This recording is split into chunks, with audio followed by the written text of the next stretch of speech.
Bismillahirrahmanirrahim. Assalamualaikum warahmatullahi wabarakatuh. Puji syukur kehadirat Allah Subhanahu wa Ta'ala atas selesainya video referensi paragraf kelompok 8 mata kuliah Bahasa Indonesia. Dan tidak lupa sholawat dan salam kepada Nabi Sallallahu Alaihi Wasallam. Selanjutnya ucapan terima kasih kepada dosen kami Ibu Haji Nudia Yultista SSMS yang telah memberikan bimbingan kepada kami selaku ibu dosen kami, dan kepada teman-teman yang telah memberikan semangat kepada kita semua atau kelompok 8 sehingga video referensi paragraf ini dapat diselesaikan. Penulis menyadari sepenuhnya bahwa video referensi paragraf ini jauh dari kesempurnaan. Oleh karena itu saran dan koreksi sangat diperlukan, terutama dari dosen pembimbing. Demikian, semoga video referensi paragraf ini dapat bermanfaat bagi penulis dan kita semua. Dan di sini saya selaku moderator akan membacakan nama-nama dari kelompok 8, yaitu saya sendiri sebagai moderator Muhammad Lukmanul Hakim Nasution, dan yang kedua kakak Nara Puan Majid, dan yang ketiga kakak Helmalia Putri, yang keempat Bang Abdul Aziz, dan yang kelima Bang Puji Laksono. Dan di sini akan dibacakan berupa rumus masalah tentang video paragraf kami ini.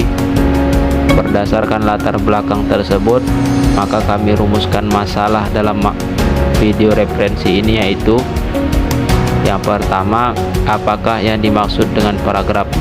Yang kedua, sebutkan apa saja bagian paragraf. Yang ketiga, apa saja ciri-ciri paragraf. Yang keempat, sebutkan jenis-jenis paragraf. Yang kelima, apa saja fungsi paragraf. Tujuan penulis yaitu yang pertama, untuk mengetahui mengenai paragraf secara umum yang sering digunakan dalam kegiatan karya tulis. Yang kedua, untuk mengetahui hal-hal yang berkaitan dengan paragraf itu sendiri, mulai dari pengertian paragraf, bagian-bagian paragraf, ciri-ciri paragraf, jenis-jenis paragraf, dan fungsi paragraf. Untuk kelanjutannya, kami mintakan kepada kakak Nara Puan Majid untuk membacakan materinya. Kepada kakak Nara Puan Majid, tempat dan waktu dipersilakan. Terima kasih kepada Abang Lukmanul Hakim selaku moderator. Baiklah, saya akan menjelaskan tentang paragraf. Paragraf ialah kumpulan dari kalimat yang berisi tentang suatu ide pokok atau gagasan utama. Dalam KBBI, paragraf adalah bagian bab dalam suatu karangan atau biasanya mengandung suatu ide pokok dan penulisannya dimulai dengan garis baru.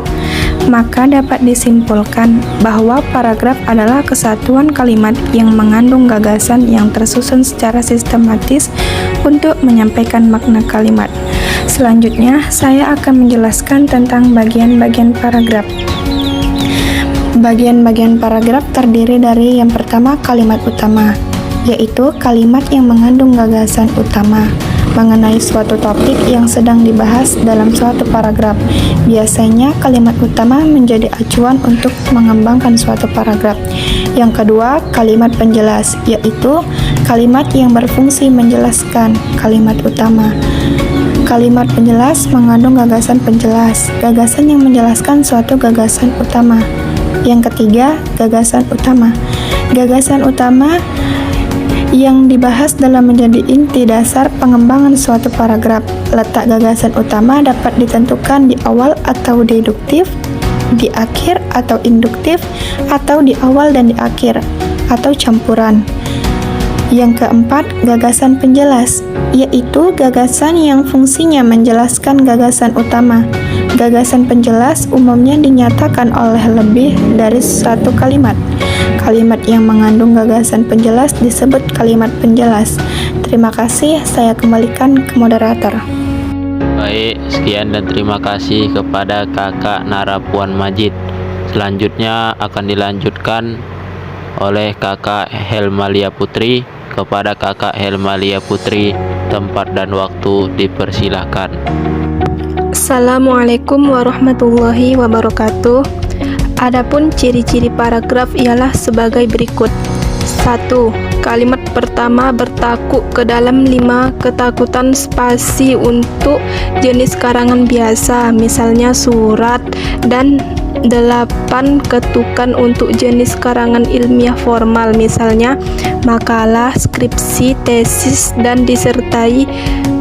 Yang kedua, paragraf menggunakan pikiran utama yang dinyatakan dalam kalimat topik. Kalimat topik dapat ditempatkan pada posisi awal, tengah, atau akhir. Yang ketiga, paragraf menggunakan ide penjelas yang dinyatakan dalam kalimat penjelas.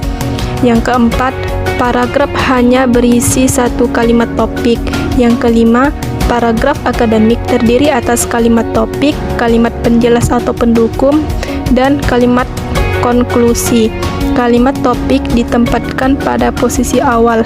Yang keenam, seluruh kalimat saling mengait. Oke, baiklah.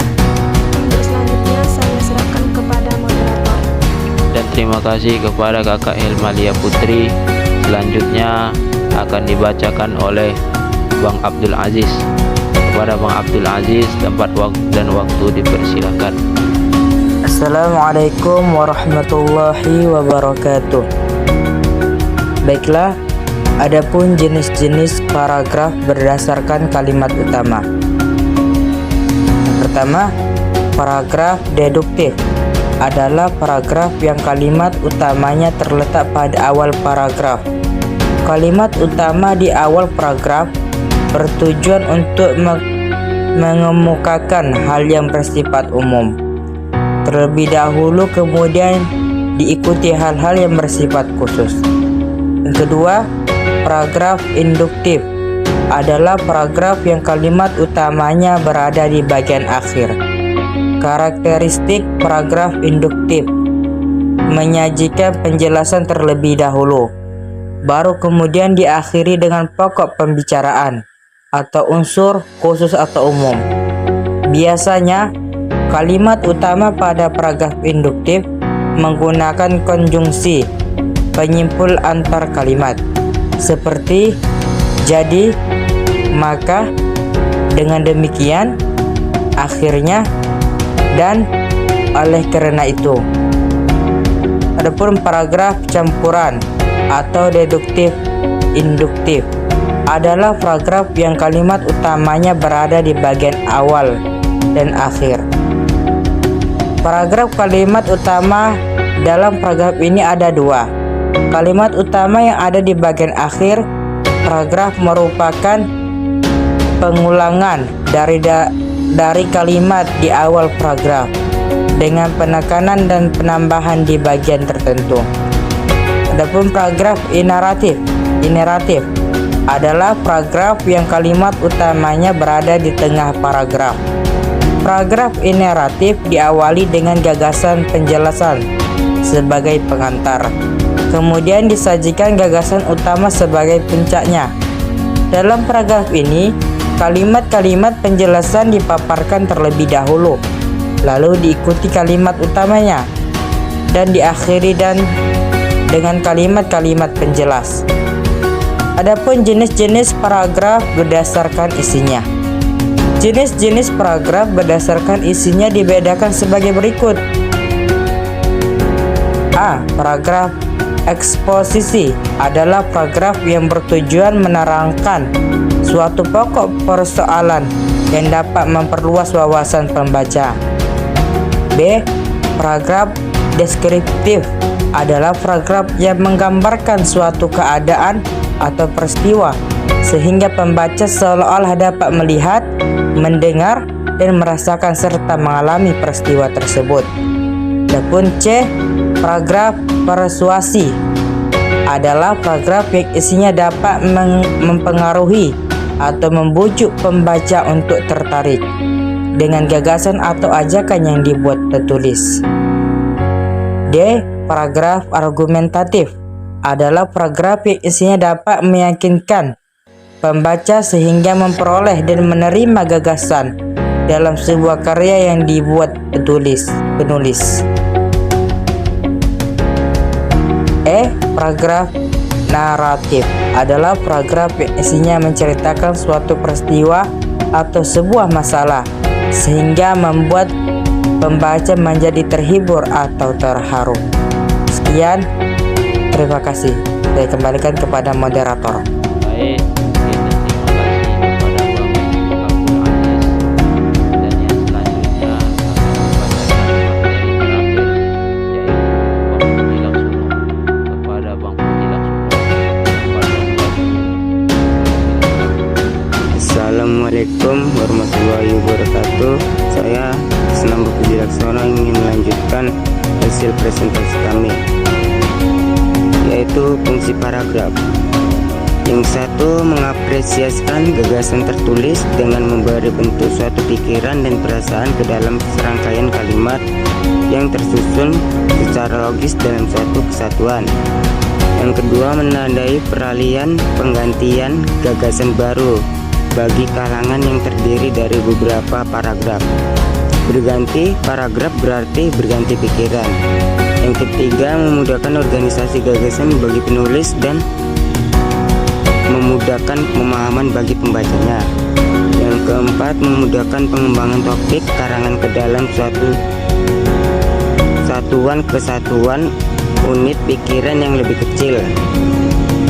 Yang kelima, memudahkan pengendalian variabel, terutama karangan yang terdiri dari beberapa variabel. Menampung petikan pikiran atau ide pokok. Yang keenam, alat untuk memudahkan pembaca memahami jalan pikiran pengarang. Alat bagi pengarang untuk mengembangkan jalan pikiran secara sistematis. Yang ketujuh, pedoman bagi pembaca untuk mengikuti dan memahami alur pikiran pengarang. Yang kedelapan, alat untuk menyampaikan ide pokok pengarang kepada pembaca. Gagasan yang menjelaskan suatu gagasan utama. Gagasan yang dibahas dan menjadi inti utama dapat ditentukan di awal deduktif, di akhir induktif, atau di awal dan di akhir campuran. Gagasan utama menyatakan hal-hal umum untuk merangkum seluruh gagasan yang ada dalam suatu paragraf. Yang kedua, gagasan penjelas. Gagasan yang berfungsi menjelaskan gagasan utama. Gagasan penjelasan umumnya dinyatakan oleh lebih dari satu kalimat. Kalimat yang mengandung gagasan penjelas disebut kalimat penjelas. C, yaitu ciri-ciri paragraf. Setiap paragraf mengandung makna, pesan pikiran, ide pokok, pikiran atau ide pokok yang relevan dengan ide pokok keseluruhan karangan. Yang pertama, paragraf umumnya dibangun oleh sejumlah kalimat. Yang kedua, paragraf adalah suatu kesatuan ekspresi pikiran. Yang ketiga, paragraf adalah kesatuan kohoren dan padat. Yang keempat, kalimat-kalimat paragraf tersusun secara logis dan sistematis. Adapun jenis-jenis paragraf berdasarkan kalimat utama. Yang satu, paragraf deduktif adalah paragraf yang kalimatnya terletak pada awal paragraf. Kalimat utama di awal paragraf bertujuan untuk mengemukakan hal yang bersifat umum terlebih dahulu, kemudian itu hal-hal yang bersifat khusus. Yang satu, paragraf induktif adalah paragraf yang kalimatnya berada di bagian akhir. Karakteristik paragraf induktif menyajikan penjelasan terlebih dahulu, baru kemudian biasanya kalimat utama pada paragraf induktif menggunakan konjungsi menyimpul antar kalimat seperti jadi, maka, dengan demikian, akhirnya, dan oleh karena itu paragraf campuran atau deduktif adalah paragraf yang kalimat utamanya berada di bagian awal dan akhir paragraf. Kalimat utama Dalam paragraf ini ada dua kalimat utama yang ada di bagian akhir paragraf merupakan penekanan dan penambahan di bagian tertentu. Paragraf ineratif adalah paragraf kalimat utama dengan gagasan penjelasan sebagai pengantar. Kemudian disajikan gagasan utama sebagai puncaknya. Dalam paragraf ini kalimat-kalimat penjelas dipaparkan terlebih dahulu, lalu diikuti kalimat utamanya dan diakhiri dengan kalimat-kalimat penjelas.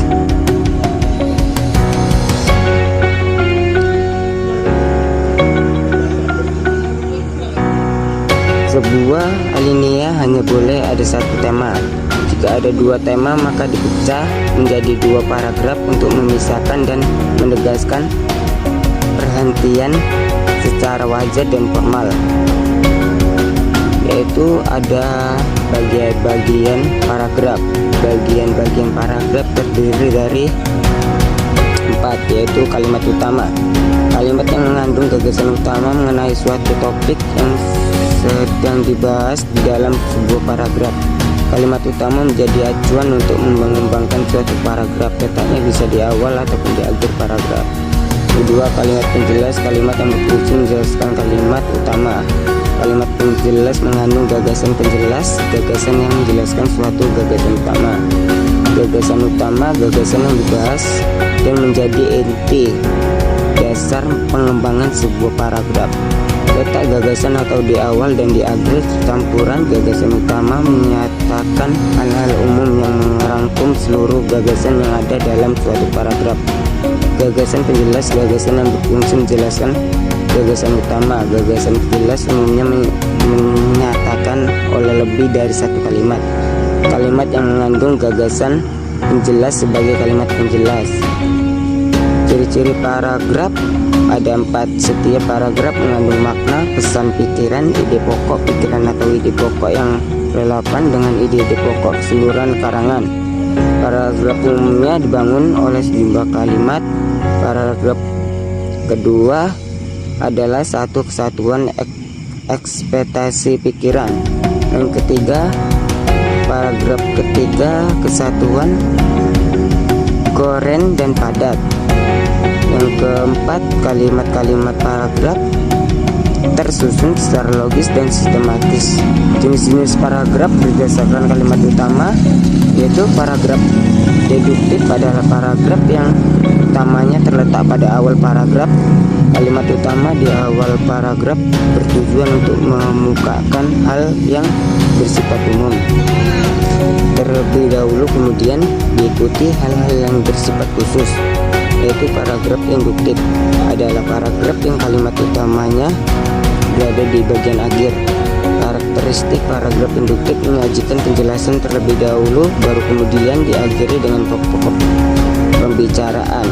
Unsur umum yang biasanya yang disebut kalimat utama pada paragraf induktif menggunakan konjungsi menyimpul antar kalimat seperti jadi, maka, dengan demikian, akhirnya, dan oleh karena itu. Paragraf campuran atau deduktif adalah kalimat yang utamanya berada di bagian awal dan akhir.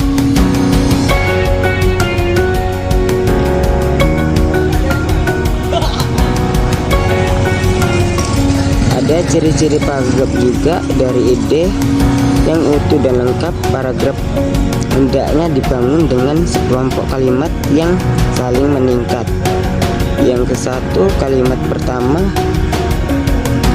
bertaku ke dalam 5 ketukan spasi untuk jenis karangan biasanya, misalnya surat, dan 8 ketekukan untuk jenis karangan ilmiah formal, misalnya makalah, skripsi, tesis, dan disertasi. 2. Paragraf menggunakan pikiran utama yang dinyatakan dalam kalimat topik. Kalimat topik dapat ditempatkan pada posisi awal, tengah, atau akhir. Yang ketiga, paragraf menggunakan kepenjelas yang dinyatakan dalam kalimat penjelas. Yang keempat, paragraf hanya berisi satu kalimat topik.